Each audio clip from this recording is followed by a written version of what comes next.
Good morning students. आज हम अपना नेक्स्ट टॉपिक कर रहे हैं साउंड से रिलेटेड। जो हमारा लेसन चल रहा है उसी से रिलेटेड। अभी तक हमने वेवलेंथ, फ्रीक्वेंसी, टाइम पीरियड और इन सब के बारे में हमने स्टडी किया।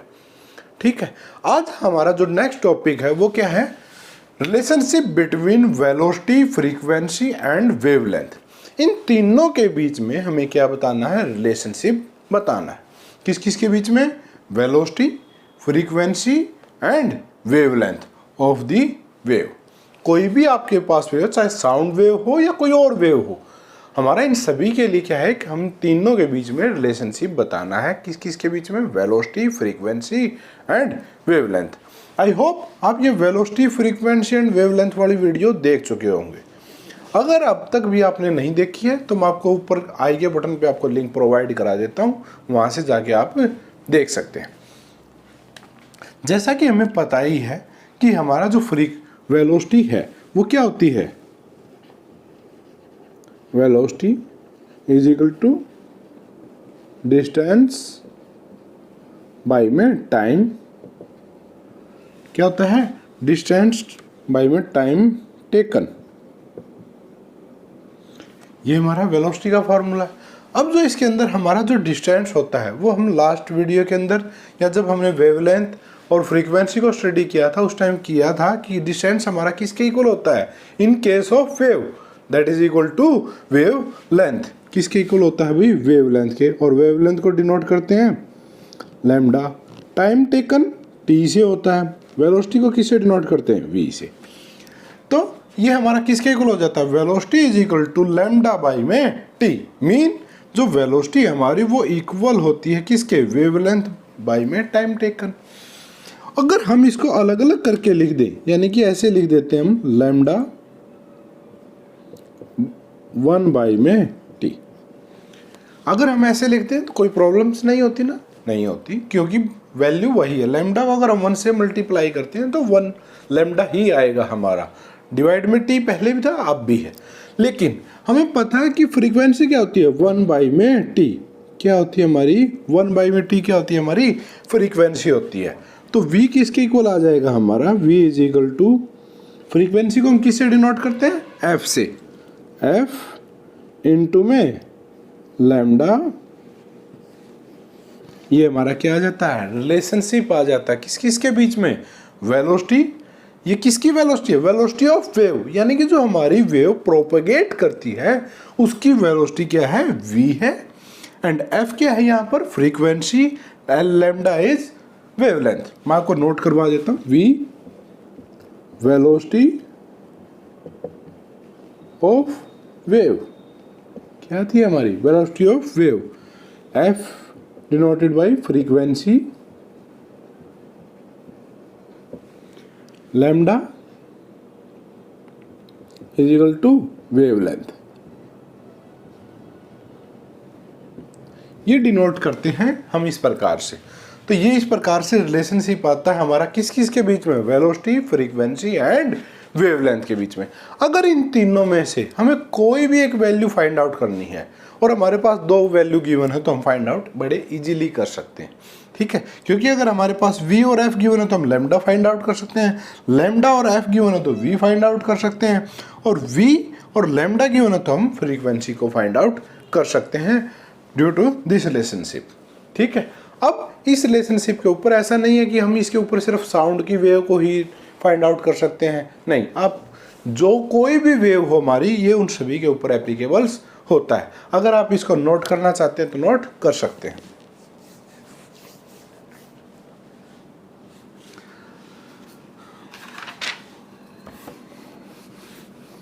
नेक्स्ट टॉपिक आता है प्रोडक्शन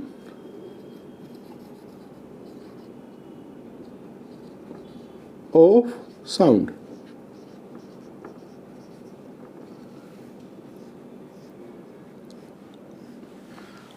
प्रोडक्शन ऑफ साउंड कि साउंड जो हमारा वो प्रोड्यूस होता कैसे है।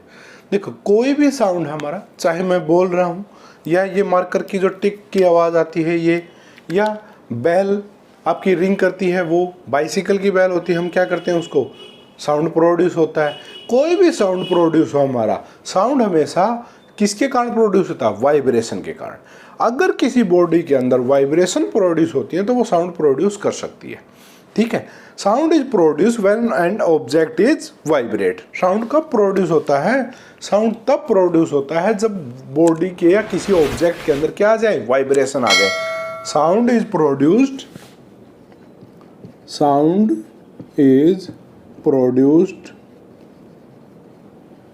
कब प्रोड्यूस होता है? When an object vibrated. When an object vibrate. अगर कोई भी ऑब्जेक्ट है हमारे पास और वो क्या करता है? वाइब्रेट करता है, तो क्या प्रोड्यूस कर सकता है? वो साउंड प्रोड्यूस कर सकता है। अगर आपको इसका प्रैक्टिकल देखना है तो आप देख सकते हैं, आपके पास बाइसिकल होगा, साइकिल्स होगा, ठीक है। तो साइकिल के अंदर जो बैल होती है हमारी, अगर आप उसको टाइटली ऊपर से होल्ड करेंगे इस प्रकार से और फिर बैल को पुश करेंगे तो साउंड नहीं आएगा। सिर्फ क्या आएगी? एक आवाज़ आएगी, ट्रिक ट्रिक, बस, और कुछ नहीं आएगा उसके अंदर। लेकिन जो एग्जैक्ट बैल की साउंड थी वो नहीं आएगी। सिर्फ किसकी वजह से? जो मैकेनिकली वो आप पुश कर रहे हो करते हैं, ठीक है, तो क्या था, उसके कारण थोड़ी सी आवाज़ आती है, अदरवाइज उसके अंदर बैल की कोई साउंड नहीं आती। ठीक है, तो उसके कारण क्या होता है? साउंड प्रोड्यूस नहीं हो रहा। लेकिन जैसे ही आप उसको रिलीज करते हैं, किसको? जो ऊपर की कवरिंग हमारी बैल की, उसको जैसे ही हाथ आप दूर करते हैं तो उसके अंदर क्या प्रोड्यूस होती है? अगर आप उसको बैल को रिंग करते बजाते हैं तो क्या करेंगे? साउंड प्रोड्यूस होती है। जब आप बैल बजा रहे हो तो तब आप उसके ऊपर हाथ लगा के देखना कि उसके अंदर क्या फील होगा आपको? वाइब्रेशन फील्स होती हैं। क्या फील होती हैं? वाइब्रेशंस फील होती हैं। सेम उसी प्रकार से अगर आपके पास कोई स्पीकर है, स्पीकर होते हैं हमारे घरों में, जो आपके टीवी हैं या आपके पास कोई म्यूजिक सिस्टम है या आपके पास कोई वूफर है, सभी के अंदर क्या होता है? स्पीकर्स होता है। उसका जो हमारा डायफ्राम होता है या जो ऊपर वो कपड़ा सा लगा होता है, आपने देखा होगा, ब्लैक, किसी भी कलर का हो सकता है, लेकिन जो कपड़ा होता है वो क्या करता है? वाइब्रेट करता है। आपने इस प्रकार से उसको हिलते हुए भी देखा होगा। तो जो वो वाइब्रेट करता है उसी के कारण हमारा क्या प्रोड्यूस होता है? साउंड प्रोड्यूस होता है, क्योंकि उसके अंदर क्या थी? वाइब्रेशंस थी। अगर वो वाइब्रेशन नहीं करता तो क्या होता? साउंड भी प्रोड्यूस नहीं होती। ठीक है, तो इस प्रकार से हमारी क्या होती है? साउंड प्रोड्यूस होती है। सेम उसी प्रकार से जैसे हमारा एक ड्रम है, ड्रम के अंदर क्या होता है? उसकी स्किन होती है, या उसको मेम्ब्रेन बोल लो, जो उसके ऊपर पर्दा सा होता है ड्रम के ऊपर, और उसके क्या बोलते हैं? मेम्ब्रेन बोलते हैं, या स्किन भी बोल सकते हैं आप। तो वो क्या करती है? जब हम उसको पीटते हैं तो क्या करता है? वाइब्रेट करता है, and due to their vibration it produce sound.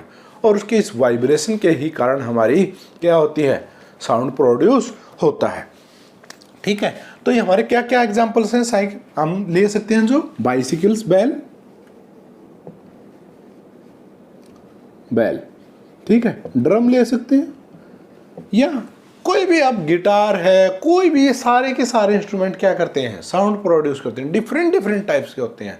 ठीक है, तो क्या करते हैं? हमारे साउंड प्रोड्यूस करते हैं। अब आप कहोगे सर हमारे जो हम बोलते हैं जो उसके अंदर साउंड कैसे प्रोड्यूस होता है? एक्चुअल में क्या है, हमारे गले के अंदर यहाँ पर एक वोकल कॉर्ड होती है। क्या होती है? Vocal cords, vocals cord. और ये क्या करते हैं? जब हम बोलते हैं तो हमारे अंदर से जो हवा है, एयर है, वो क्या करती है? बाहर की तरफ फ्लो करती है। और वोकल कॉर्ड जो होती है हमारी, वो क्या करती हैं? करने लग जाती हैं, वाइब्रेट करती हैं। क्या करती हैं? वाइब्रेट करती हैं, जिसके कारण क्या प्रोड्यूस होता है? साउंड प्रोड्यूस होता है। क्या प्रोड्यूस होता है? साउंड प्रोड्यूस होता है। जैसे अब आप कहोगे सर हवा तो वैसे भी आती है, लेकिन ये साउंड ही कैसे प्रोड्यूस हुआ?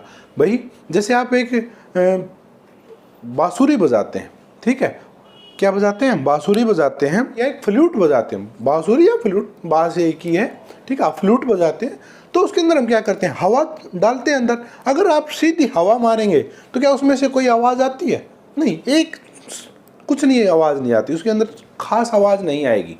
लेकिन और जो आवाज़ आती है वो किसके कारण होती है? उसके आगे से क्या होता है?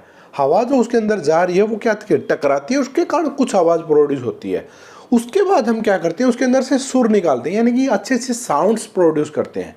किसके कारण होता है? हम उसको क्या करते हैं? उसके अंदर जो होल्स होते हैं, किसी को प्रेस करते हैं, किसी को हाथ उठाते हैं, इस प्रकार से उसके अंदर से क्या प्रोड्यूस होता है? साउंड। क्यों होता है? क्योंकि किस एंगल के ऊपर किस प्रकार से वो डिज़ाइन की जाती है कि हवा यहाँ से निकलेगी तो इस प्रकार की आवाज़ आएगी, यहाँ से निकलेगी तो इस प्रकार की आवाज़ आएगी। ठीक है, तो इस प्रकार से वो साउंड प्रोड्यूस करते हैं। सेम उसी प्रकार से जो वोकल कॉर्ड है हमारी, इसके अंदर से वो टकराती है, वाइब्रेशन प्रोड्यूस होती है उसके अंदर, और क्या होती है, साउंड प्रोड्यूस होता है। और उसको हमें डायरेक्शन देनी पड़ती है हमारी टीथ और टंग की हेल्प से। क्या करते हैं, टंग और टीथ की हेल्प से हम साउंड वो वर्ड्स प्रोड्यूस कर पाते हैं उसके अंदर। अगर आप बगैर टंग और दांतों को हिलाए कोई अगर वर्ड बोल सकें तो बहुत बड़ी बात होगी, नहीं बोल पाएंगे आप, क्योंकि ऐसा पॉसिबल ही नहीं है। हाँ, हम सिर्फ ऐसी आवाज़ निकाल सकते हैं और कुछ नहीं निकाल सकते। क्यों? क्योंकि वो एक नॉर्मल साउंड है। अगर आपको उसके अंदर ट्यूनिंग देनी है तो हमें क्या करना पड़ता है, टंग का यूज़ करना पड़ता है और टीथ का यूज़ करना पड़ता है, कभी नीचे की तरफ तो कभी ऊपर की तरफ। ठीक है, यही है भाई साउंड, और इसी प्रकार से हम बोल पाते हैं। किसकी वजह से? वोकल कॉर्ड की वजह से। अब ठीक है सर, हमें ये पता चल गया कि साउंड कैसे प्रोड्यूस होता है और इनकी कैरेक्टरिस्टिक भी आप स्टडी कर चुके हैं। अब इसके बाद जो हमारा टॉपिक आता है कि क्या साउंड जो वेव है हमारी वो एयर के अंदर फ्लो कर सकती है या नहीं कर सकती। कर सकती हैं तो किस प्रकार से करती हैं, कोई ना कोई तो तरीका होगा उनका। तो आज हम अब उसको स्टडी करते हैं। अब उसके अंदर क्या है हमारा, ये आप अगर डेफिनेशन नोट करना चाहते हैं तो नोट कर सकते हैं। जब हम लैब के अंदर जाते हैं, जब आप आपके स्कूल्स के अंदर जाएंगे तो आप वहाँ पर लैब में जाते हैं तो आपको क्या मिलता है, लैब के अंदर एक ट्यूनिंग फॉर्क मिलेगा आपको। ठीक है, उससे क्या होता है, साउंड प्रोड्यूस होती है। जब भी हम उसको इस प्रकार से किसी हार्ड चीज़ से पुश करते हैं तो उसके अंदर क्या प्रोड्यूस होती है, साउंड प्रोड्यूस होती है। ठीक है, वो आपको किस प्रकार का दिखाई देता है, ट्यूनिंग फॉर्क। जैसे कि आपको ये एक इमेज दिखाई दे रही है हमारी, इसके अंदर आपको क्या शो हो रहा है, ये एक ट्यूनिंग फॉर्क है। इसके अंदर जैसा कि आप देख पा रहे हैं कि ये जो ऊपर की दो ब्रांचेज हैं इसकी, इनको हम बोलते हैं प्रोंग्स। क्या बोलते हैं, प्रोंग। ठीक है भाई, और जो इसकी कंप्लीट जो ये इंस्ट्रूमेंट है, इस इंस्ट्रूमेंट को बोलते हैं हम ट्यूनिंग फॉर्क। क्या बोलते हैं, ट्यूनिंग फॉर्क्स। और जो ये ब्रांचेज हैं उनको क्या बोलते हैं, हम प्रोंग्स बोलते हैं। अब ये क्या है, इसको जब भी हम किसी हार्ड चीज़ से इस प्रकार से प्रेस करते हैं तो क्या होता है, इसके अंदर साउंड प्रोड्यूस होता है। जैसा कि आपको इसके ऊपर कोई भी नंबर लिखा हो सकता है, जैसे अगर यहाँ पर 256 है या 315 है या कोई और वर्ड भी लिखा हुआ है, तो इसका मेन क्या है कि एक सेकेंड में जब आप इसको किसी हार्ड चीज़ से प्रेस करते हैं तो वो क्या बताई गई, उसकी फ्रीक्वेंसी बताई गई, यानी कि वो एक सेकेंड में इतनी बार वाइब्रेट करता है। क्या करता है, वाइब्रेट करता है। तो ये हमारी उसके ऊपर क्या लिखी जाती है, उसकी फ्रीक्वेंसी लिखाई गई है। जैसा कि इसके ऊपर भी आपको ये जो वर्ड दिखाई दे रहा है, ये क्या हमारी इसकी फ्रीक्वेंसी है। ठीक है, अब इस इंस्ट्रूमेंट को जब आप इस प्रकार से देखेंगे तो आपको लगेगा कि ये नहीं वाइब्रेट नहीं कर रहा, लेकिन आप अगर उसको ध्यान से देखेंगे या उसके हाथ लगाएंगे तो क्या होगा, आपको वाइब्रेशंस फील होती हैं। तो ये क्या कर रहा है, साउंड प्रोड्यूस करता है। कि ये इंस्ट्रूमेंट आपको लैब्स के अंदर मिल जाएगा आपके स्कूल्स के अंदर। ठीक है, तो आप चाहें तो वहाँ से जाके इसको देख सकते हैं। अब आता है हमारा next topic, sound in air. किसके अंदर आता है भाई, साउंड इन एयर। अगर आप ये नोट करना चाहते हैं तो नोट कर सकते हैं।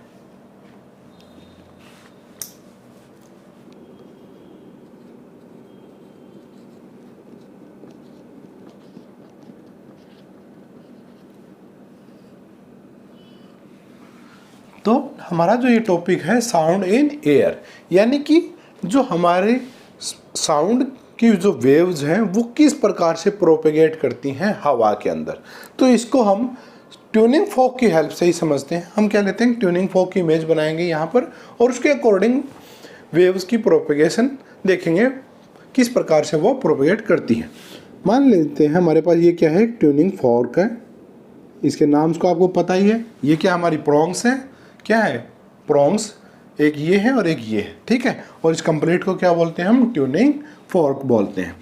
अब जब ये हमारा रेस्ट में था, यानी कि इसके अंदर कोई वाइब्रेशन प्रोड्यूस नहीं हो रही थी, जिसके कारण कोई साउंड प्रोड्यूस नहीं हो रहा था।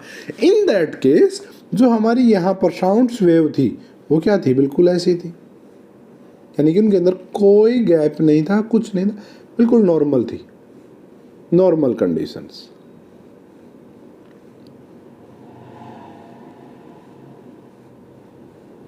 ये इस प्रकार थी, नो वाइब्रेशन। कब था ये? जब कोई वाइब्रेशन नहीं प्रोड्यूस हो रही थी, किसके अंदर? इस ट्यूनिंग फॉर्क के अंदर, या फिर हम कह सकते हैं no sound, no sound produced. क्या हो रहा था? कोई साउंड प्रोड्यूस नहीं हो रहा था इस केस के अंदर हमारा। ये हमारा कैसा था? फर्स्ट केस था। अब सेकंड केस में हमने इसको क्या किया कि किसी चीज से टकराया इस प्रकार से, तो ये क्या करता है? एक ट्यूनिंग जनरेट करता है। क्या जनरेट करता है? ट्यूनिंग जनरेट करता है। उसके लिए क्या करता है? वाइब्रेट करता है। जब ये इनवर्ड आता है और एक बार आउटवर्ड जाता है, तो जब आउटवर्ड जाता है तो उसको हम बोलते हैं आउटस्ट्रोक, यानी कि ये इस प्रकार से हो जाता है। ये इस प्रकार से था, और ये कैसे होता है? ऐसे ऐसे ऐसे ऐसे, ये ऐसे होता है हमारा, वाइब्रेट करता है। हाथ ज़्यादा दूर तक वाइब्रेट दिखाने के लिए आपको इस तरह मूव किया जा रहा है, हालांकि इसकी जो रेंज होती है वो क्या होती है? स्मॉल्स होती है। क्या होती है? स्मॉल्स होती है। ये कब? जब आउट स्ट्रोक के अंदर है। आउट स्ट्रोक क्या हमारा? आउट स्ट्रोक है। तो इसके अंदर क्या होता है? आउट स्ट्रोक के अंदर, आउट स्ट्रोक मीन जो ये बाहर की तरफ जा रहा है, ठीक है, इस प्रकार से इसको हमने आउट स्ट्रोक दिया है। अब जब ये जाएगा तो यहां पर जो ये हवा थी हमारे पास, ये इसको क्या करेगा? अगर यहां पर कोई चीज है और ये इसको ऐसे करता है तो क्या करेगा? कंप्रेस करेगा। क्यों? क्योंकि जो यहां पर हवा थी इसने इसको क्या कर दिया? कंप्रेस कर दिया। क्या किया? कंप्रेस। ठीक है, और ये इस प्रकार से कंप्रेस हुई। बाकी की हवा कैसी रही? वही रही जैसी थी।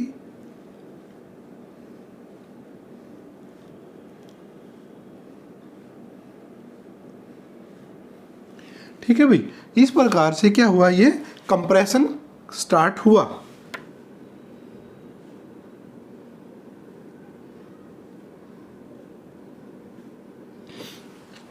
तो ये क्या हुआ हमारा? इस एरिया के अंदर ये जो हुआ हमारा, ये क्या है हमारा? कंप्रेशन, यानी कि हवा के ऊपर दबाव आया। यानी कि पहले ये इतना एरिया के अंदर हवा थी, तो क्या हुआ? ट्यूनिंग फॉर्क ने इसको क्या किया? कंप्रेशन किया। तो क्या आया? साउंड। अब इसके अंदर क्या है? पार्टिकल हमारे मूव नहीं कर रहे हैं। देखो ये जो लेयर थी हमारी 1 2 3 4 5 6 7, 1 2 3 4 5 6 7, यानी कि इन वेव को क्या कर दिया? पास पास ले आया बस, सिर्फ। अब इसके अंदर तो हमें समझने के लिए इतना किया, लेकिन जब एक्चुअल में देखते हैं तो ये माइनर होता, हमें विजिबल भी नहीं होता जो ये ट्यूनिंग फॉर्क की वाइब्रेशंस होती है। तो ये क्या होता है? स्मॉल लेवल्स पे। लेकिन बाकी की जो एयर्स के थी लेयर हमारी, वो क्या थी? एज इट इज रही, उनके अंदर कोई चेंजेस नहीं आया। ये हम स्टेप बाय स्टेप कर रहे हैं कि अगर ऐसा करेगा तो क्या होगा और इन साइड आएगा तो क्या होगा। अब इन स्ट्रोक आता है। इन स्ट्रोक में क्या करते हैं? इन स्ट्रोक, अब ये ट्यूनिंग फॉर्क आउट स्ट्रोक में बाहर की तरफ गया, तो इन स्ट्रोक में कहाँ आएगा? अंदर की तरफ। अब जब ये अंदर की तरफ आता है, कैसे? इस प्रकार से। देखो अब क्या है? ये अंदर की तरफ आया। जब आउटसाइड गया तो क्या बना हमारा? कंप्रेशन। अब जब ये अंदर की तरफ आता तो क्या करेगा? इस लेयर को अपनी तरफ खींचेगा, क्योंकि ये लेयर क्या है? इसके कांटेक्ट में थी हमारी। तो क्या किया? जब इसने दूर गया, इधर ऐसे गया तो दूर कंप्रेशन किया, और जब ये इधर आएगा तो क्या करेगा? इसको वापस खींचेगा। तो इसने क्या किया? इसको वापस खींचा। तो अब क्या आ जाएंगे? इनके बीच में गैप बन जाएगा ज़्यादा।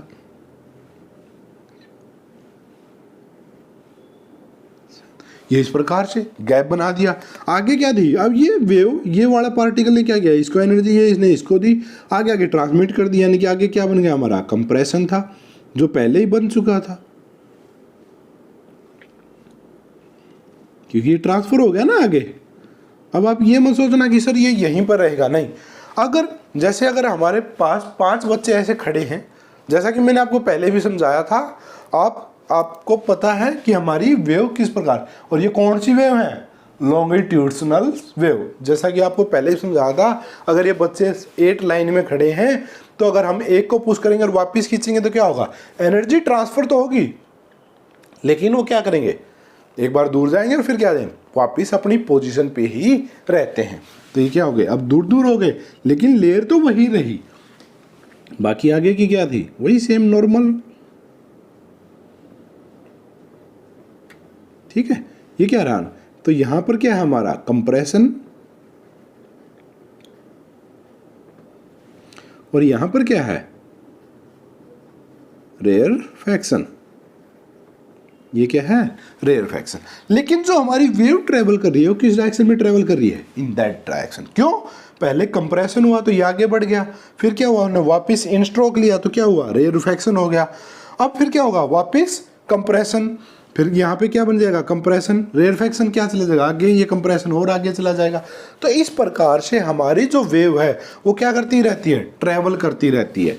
यानी कि अगर हम इस प्रकार से देखें, अगर हम एक ये इस प्रकार से बनाते हैं ट्यूनिंग फॉर्क, नॉर्मल कंडीशन के अंदर जो हमारा ट्यूनिंग फॉर्क है वो ऐसे है, और ये फिर हमने डॉटेड बना दिया इसको, ये इस प्रकार से।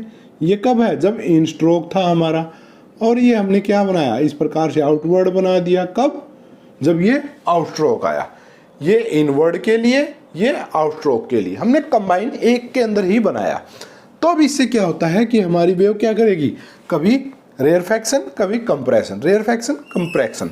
तो यहाँ पर क्या बनता है, अब हमारा क्या बना था रेयरफैक्शन, तो हम इस प्रकार से वेव बना देते हैं। यहाँ पर रेयरफैक्शन में क्या होता है, दूर दूर पार्टिकल्स ऑफ एयर क्या करते हैं, दूर दूर होते हैं हमारे, या कोई भी मीडियम हो हमारा, ठीक है। उसके बाद क्या आता है कंप्रेशन, कंप्रेशन में क्या होते हैं पास पास, ये लो भाई पास पास आ गए। फिर क्या बनेगा, फिर रेयरफैक्शन दूर दूर, फिर क्या बनेगा कंप्रेशन, फिर क्या बनेगा रेयरफैक्शन। इस प्रकार से हमारी वेव ट्रेवल्स करती हैं। यानी कि एक बार कंप्रेशंस बनता है और एक बार क्या बनता है रेयरफैक्शंस बनता है, इस प्रकार। तो यहाँ पर क्या बन रहा है हमारा, ये रेयरफैक्शन। यहाँ पर क्या बना है हमारा, यहाँ से या कंप्रेशन, क्या बनता है ये कंप्रेशन, और ये फिर क्या है वही रेयरफैक्शंस, ठीक है। और ये क्या बना है हमारा कंप्रेशंस बन रहा है। और जो वेव ट्रेवल कर रही है हमारी वो कैसे कर रही है, वेव डायरेक्शन, या direction of wave, directions of wave, यानी कि जो हमारी वेव है वो इस डायरेक्शन के अंदर ट्रेवल कर रही है। तो इस प्रकार से जो साउंड्स की वेव हैं वो इस प्रकार से ट्रेवल्स करती हैं, जैसा कि हमने एक ट्यूनिंग फॉर्क की हेल्प से अभी समझा। तो ये क्या करती हैं, इसी प्रकार से कंटिन्यू कंप्रेशन होता रहता है, रेयरफैक्शंस होता रहता है, और साउंड्स की वेव क्या करती हैं मीडियम के अंदर ट्रेवल्स कर जाती हैं। अब उसके बाद आता है कि ठीक है सर, ये हम समझ गए कि इस प्रकार से ट्रेवल्स करती हैं। साउंड इन एयर भी कह सकते हैं हम इसको, या प्रोपेगेशन ऑफ साउंड, यानी कि जो हमारा ट्रांसमिशन होता है साउंड का वो किस प्रकार से होता है, इस प्रकार से होता है कंप्रेशन एंड रेयरफैक्शंस के रूप के अंदर। इसके अंदर क्या करते हैं, जो एयर के पार्टिकल है वो क्या करते हैं बैक एंड फोर्थ मूव करते रहते हैं। यहाँ पर जो ये पार्टिकल है क्या करे, कभी तो कंप्रेशन हो रहा है यानी कि ये पास पास आ रहे, ये समझे, ये हमारी एक लिए पार्टिकल्स हैं, ये 1 2 3 और 4 हमारे, ठीक है। ये कंप्रेशन हुआ, सॉरी रेयरफैक्शन होता है तो इस प्रकार से, कंप्रेशन हुआ तो क्या हुआ पास पास आ गया, rarefaction compression, rarefaction compression, rarefaction और कंप्रेशन, इसी प्रकार से हमारा चलता रहता है इस प्रकार से। लेकिन क्या ये पार्टिकल मूव कर रहे हैं, नहीं, ये क्या कर रहे हैं सिर्फ इनका अपनी पोजीशन पे ही ये क्या कर रहे हैं आगे एंड पीछे मूव कर रहे हैं, ये आगे गए फिर पीछे आ गए, आगे गए पीछे आ गए, आगे गए पीछे आ गए। सिर्फ क्या होता है ये आगे एंड पीछे मूव करते हैं, और इस प्रकार से जब वेव अगर मूव करती है तो उस वेव को हम क्या कहते हैं लॉन्गिट्यूडनल वेव। और तब ये हमारे कहाँ तक पहुँचते हैं, ईयर तक, कान तक पहुँचते हैं। वहाँ पर फिर हमारा क्या होता है ईयर जो अपना आगे का प्रोसेस करता है। ईयर कैसे करता है वो हम नेक्स्ट कभी टॉपिक में स्टडी करेंगे, ठीक है। तो ये था भी हमारा साउंड इन एयर या प्रोपेगेशन ऑफ साउंड्स, या हम इसको कह सकते हैं प्रोपेगेशन ऑफ साउंड। हमारा वो भी प्रोपेगेट जो कर रहा है हमारा वो किसके कारण कर रहा है, कंप्रेशन एंड रेयरफैक्शन के ही कारण करता है। तो हम क्या कह सकते हैं प्रोपेगेशन इन साउंड। अगर आप इसको नोट करना चाहते हैं तो नोट कर सकते हैं भी।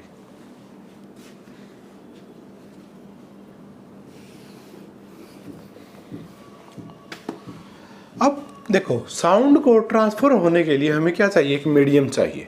मीडियम हमारा कोई भी हो सकता है, सॉलिड, लिक्विड एंड गैस। तो क्या चाहिए हमें, साउंड नीड ए मटेरियल्स। अब हमारा कौन कौन से मटेरियल हो सकते हैं, सॉलिड हो सकता है, ठीक है, लिक्विड हो सकता है और गैसेज हो सकती है। गैसेज के अंदर तो हमने स्टडी कर चुके हैं कि सर हाँ गैसेज के अंदर तो वेव, जो साउंड की वेव वो ट्रांसफर होती हैं, लेकिन सॉलिड के अंदर कैसे होती हैं। देखो सॉलिड के अंदर भी क्या होते हैं, एटम्स एंड पार्टिकल्स होते हैं, मॉलिक्यूल्स होते हैं, ठीक है। वो क्या करते हैं, एक दूसरे से टकराते, वाइब्रेट करते हैं अपनी फिक्स पोजीशन के ऊपर, वो आपको कभी भी विजिबल नहीं होंगे, ठीक है। तो क्या करते हैं, वो अपने पार्टिकल अपनी उसी पॉइंट के ऊपर वाइब्रेट करते हैं, जिसके कारण क्या होता है, साउंड ट्रांसफर होता है। सेम ऐसा ही वाटर के अंदर भी होता है। अब जब पार्टिकल पास पास होते हैं तो speed of sound is also increase. क्यों, एक पार्टिकल अगर बिल्कुल पास है तो क्या करेगा, जल्दी टकराएगा और वापस आएगा, आगे बढ़ेगा, एनर्जी ट्रांसफर करेगा। तो क्या होता है, उससे साउंड की जो स्पीड है हमारी वो क्या होती है, इंक्रीज होती है। इसीलिए जो सबसे कम स्पीड होती है ट्रांसफर होने की, वो हमारी कहाँ पर होती है, गैसेज के अंदर होती है, उसके बाद लिक्विड के अंदर, उसके बाद गैसेज के अंदर। क्यों, सॉरी गैसेज के अंदर, सॉलिड्स के अंदर। क्यों, क्योंकि गैसेज के अंदर पार्टिकल दूर दूर होते हैं, लिक्विड के अंदर थोड़ा और पास में, और सॉलिड में बिल्कुल पास पास होते हैं। तो अब सॉलिड में प्रोपगेट करते हैं कैसे, आपको कैसे पता चले कि सर हम नहीं मानते कि साउंड ट्रांसफर होता है सॉलिड्स के थ्रू, बिल्कुल होता है।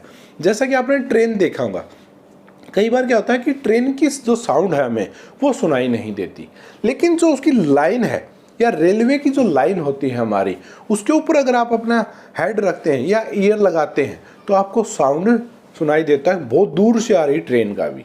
ऐसा किसके कारण हुआ, क्योंकि जो साउंड एयर के अंदर आ रहा था वो हम तक नहीं पहुंच पा रहा था, क्योंकि ट्रेन क्या थी, बहुत दूर थी। लेकिन अब जो वो मटेरियल के अंदर से आ रहा है, सॉलिड के अंदर से आ रहा है, तो वो हमें सुनाई देता है कि हाँ ट्रेन आ रही है, ठीक है। तो सॉलिड्स के अंदर भी हमारा साउंड ट्रांसफर होता है। सेकेंड पॉइंट आता है लिक्विड। लिक्विड के अंदर भी हमारे साउंड ट्रांसफर होता है, लेकिन आपको सर हमें तो कभी नहीं सुनाई देता लिक्विड के अंदर, क्योंकि हमें जो ईयर्स हमारे हैं वो एयर के अंदर सुनने के लिए भाई, ठीक है, लिक्विड के अंदर नहीं। लिक्विड में कौन सुनता है, वेल्स सुनती हैं। अब आपको पता है ना कि वेल्स एक दूसरे से बातें करती हैं, है ना। अगर नहीं पता तो थोड़ा बहुत डिस्कवरी और ज्योग्राफी भी देखा करो भाई, अकेली किताबें ही काफ़ी नहीं होती, ठीक है, उनकी भी नॉलेज होना ज़रूरी है, राइट। तो जो वेल्स हैं वो क्या करती हैं, कई हज़ारों किलोमीटर दूर से भी एक दूसरे से बात कर लेती हैं, क्योंकि वेल्स क्या करती हैं, साउंड प्रोड्यूस करती हैं, ठीक है, जिसके कारण वो बातें करती हैं। और साउंड जो हमारा वो ट्रैवल करता है किसके थ्रू, लिक्विड के थ्रू भी ट्रैवल करता है। The substance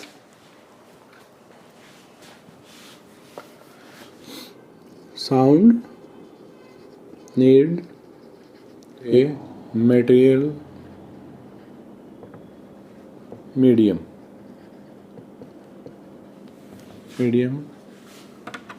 like solid, gases and liquid। Sound को क्या चाहिए, मेटेरियल मीडियम चाहिए, like solid, gas and liquid. जैसा कि मैंने आपको अभी बताया कि हमें किसी भी साउंड को प्रोड्यूस करने, ट्रांसफ़र करने, एक पॉइंट से दूसरे पॉइंट तक जो साउंड ट्रैवल करता है उसके लिए क्या चाहिए, या तो सॉलिड होना चाहिए, गैसेज होनी चाहिए, या लिक्विड होना चाहिए। यानी कि कोई ना कोई मीडियम तो हमें चाहिए ही चाहिए। अब अगर कोई मीडियम नहीं है तो क्या होगा, कोई साउंड आपको सुनाई नहीं देगा। इसीलिए जब हम स्पेस में जाते हैं या मून पे जाते हैं तो वहाँ पर आपको, अगर आप डायरेक्ट बोल के बातें करना चाहते हैं तो आप बातें नहीं कर सकते। क्यों, क्योंकि वहाँ पर कोई भी मीडियम एग्जिस्ट नहीं करता इन आउटर स्पेस, ठीक है। तो वहाँ पर जो हमारे जो एस्ट्रोनॉट जाते हैं वो किस प्रकार से बातें करते हैं, एक्चुअल में क्या होता है, उनके पास भी जैसे मैंने लगाया हुआ है सेम क्या होते हैं, माइक्स होते हैं, और उनके जो सूट्स होते हैं उनमें क्या होती है, हवा होती है, जिसके कारण स्पीकर्स भी लगे होते हैं और वो एक दूसरे से बातें कर पाते हैं। तो साउंड जो हमारी वो क्या होती है, मीडियम के थ्रू ट्रांसफ़र होती है हमारी, विदाउट मीडियम ट्रांसफ़र नहीं होती। उसके लिए हमें सॉलिड गैसेज चाहिए। अगर वहाँ पर वैक्यूम है, क्या है, वैक्यूम, वैक्यूम यानी कि जहाँ पर कोई गैस नहीं होती, नो एयर, नो एयर, हवा भी नहीं है, मीडियम तो है ही नहीं, ठीक है। तो नो एयर, जहाँ पर वैक्यूम क्या है, जहाँ पर कोई हवा नहीं है हमारी, ठीक है, हमारे जो साउंड्स की वेव है वो प्रोपेगेट नहीं कर पाती, यानी कि आगे नहीं बढ़ पाती, जिसके कारण हमें कुछ भी सुनाई नहीं देता। इसीलिए जब एस्ट्रोनॉट्स मून पे जाते हैं या आउटर स्पेस में जाते हैं तो वो वायरलेसली बात करते हैं। क्यों? क्योंकि वैक्यूम के through light and electromagnetics wave transfer कर सकती हैं या रेडियो वेव ट्रांसफ़र कर सकती हैं। Light wave and radio wave travel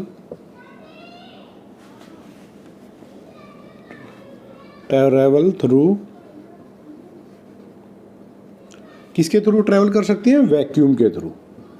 vacuum यानी कि जो लाइट्स की वेव हैं और रेडियो वेव है हमारी, वो क्या कर सकती हैं? वैक्यूम के थ्रू ट्रांसफ़र हो जाती हैं, लेकिन साउंड वेव ट्रांसफ़र नहीं होती। ये था भी हमारा टॉपिक कि किस प्रकार से हमारी कि जो हमारी साउंड्स की वेव हैं वो मटेरियल से ट्रांसफ़र हो सकती हैं या वैक्यूम में भी ट्रांसफ़र हो सकती हैं। नहीं, आपका इसका जवाब मिल गया होगा कि साउंड्स की जो वेव है हमारी, उनको ट्रांसफ़र होने के लिए क्या चाहिए? कोई ना कोई मीडियम चाहिए, चाहे वो सॉलिड हो, लिक्विड हो या गैसीज हो। मीडियम है तो ट्रांसफ़र हो जाएंगे, मीडियम नहीं तो ट्रांसफ़र नहीं होंगी, ठीक है। लेकिन जो light wave and radio wave होती हैं वो क्या करती हैं? वैक्यूम से भी ट्रांसफ़र हो जाती हैं, ठीक है। इसीलिए ये कौन सी वेव होती है? हमारी ट्रांसवर्स वेव होती हैं।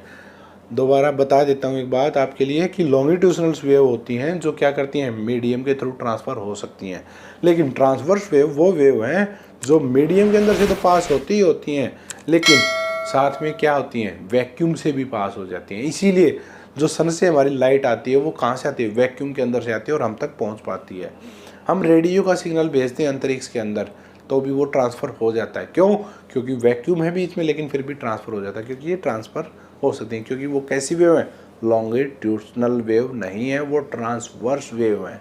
लॉन्गिट्यूशनल वेव मीडियम में ट्रांसफ़र होती हैं और ट्रांसवर्स वेव स्पेस के अंदर और मीडियम के अंदर से भी ट्रांसफ़र हो सकती हैं, ठीक है भी। तो यही था भी हमारा आज का टॉपिक। आई होप आपको अच्छे से समझ में आया होगा। फिर मिलते हैं नेक्स्ट टाइम नेक्स्ट वीडियो के साथ। Thank you.